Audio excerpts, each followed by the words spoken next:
What's up, everyone? Welcome back to another review. And this time we're taking a look at Faster, starring Dwayne "The Rock" Johnson. Now, Faster tells the story of this character called Driver, who, after doing a 10-year stretch in prison, gets released, and he goes on a killing spree, killing the people who set up him and his brother and caused the death of him and his brother. All right, so that's all the overall basic plot of this movie. So, how is Faster? Well, I remember watching this movie 10 years ago when it first came out, and I enjoyed it then, and I still like it now, though now that I'm a little bit more savvy when it comes to movies, I can say that Faster is a movie that has wasted potential. Now, in terms of the fundamentals, I think George Tillman Jr. did a really good job directing this movie. This movie's got a good visual style to it. He handles the action sequences really, really well. This movie boasts a very, very good underrated cast. I think The Rock and Billy Bob Thornton, who played Driver and Cop, I thought they were really good in their roles. And again, I think this movie also boasts a very strong supporting cast, though this supporting cast is completely underutilized. And that is a shame because this movie could have benefited from having an extra 30 minutes.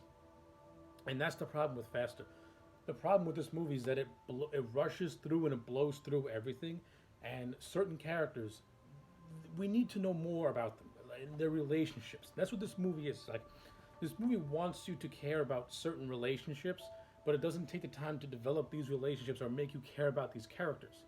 Like, the whole purpose of Driver's mission is to avenge the deaths of his brother and find out who set him and his brother up. And we don't get enough scenes of him and his brother actually forming and seeing their bond. Like, we see like glimpses of it here and there, and we can tell that they're very, very close. And I think Matt Gerald, who played Brother Gary in flashbacks, he was okay, but we needed more. Like, the only time we see them on screen together is where they're doing is in a very thrilling car chase in a flashback sequence, but we don't get no downtime with these two. Like, we don't see them really bonding. We don't get flashbacks of them having a brotherly bond. It's all told through us through dialogue. And the one thing in the movies, when it comes to movies, it's show, don't tell. This movie is too busy depositing exhibition, and it doesn't want to show us these things. And that's it. And that's one of the big downfalls with this movie.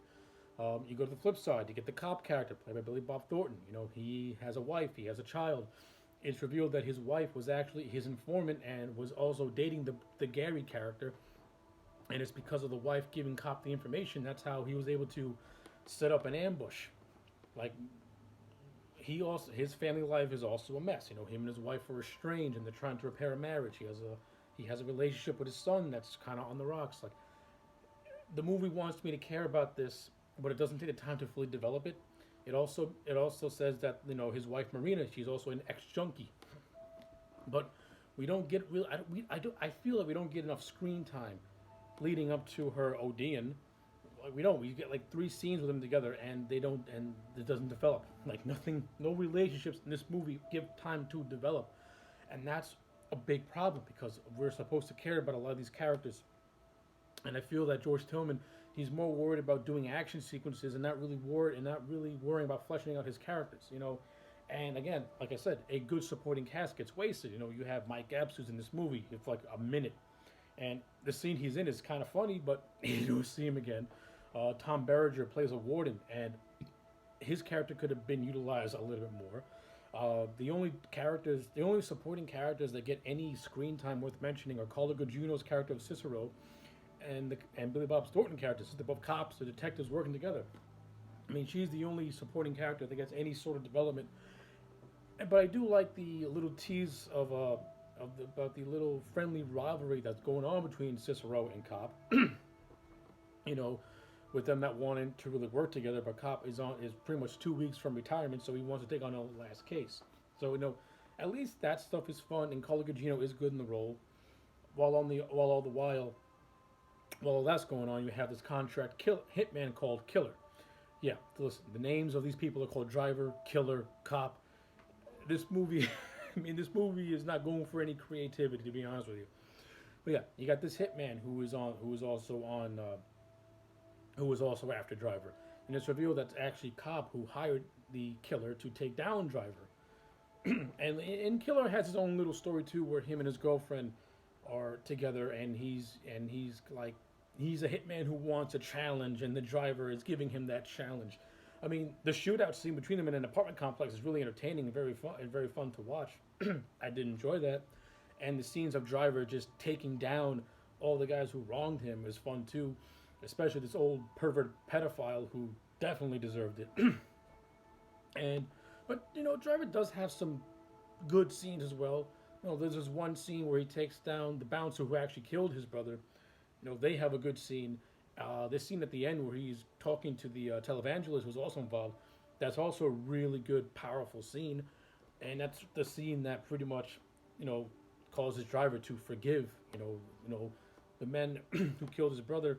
Yeah, they deserve to be punished, but some of them pay for their crimes, and now they're trying to give back by helping others. And that's what the preacher character is doing by him becoming a preacher. He's atoning for him for his sins by helping those who are like him at his young age. And I like how that is what convinced the Driver character to give up on his revenge quest. And it worked for me. All the while the kind of the Driver killer rivalry that was going throughout this movie, that kind of had a very underwhelming finish, to be honest with you. And I mean, at least Driver got a chance to kill Cop, so I guess that was satisfying. I guess doesn't I'm saying I guess. I mean, Cicero covered is like was going to cover it up anyway when you get to the end of the movie, so it doesn't really. So it's like whatever. Uh, so yeah, like those are pretty much my overall thoughts on Driver. Like, as an action movie, I do think it's fine. I think George Tillman as a director, again, he did a good job. Production value of this movie looks good. The action sequences are really well done. The story is on paper very interesting, but if this movie had an extra 30 minutes to really flesh out the characters and the story proper, then Faster could have been a really good action movie. Instead, it's just a serviceable action movie. And that's just saying a shame, because when you watch this movie, you know that it has the potential to be something better. It just never really fully realizes that potential, which is why I'm going to give Faster a 6.5 out of 10. As an action movie, it gets the job done. Could have been something so much more and something a little bit better? Absolutely. The fundamentals were there. They just didn't have the proper fine tuning.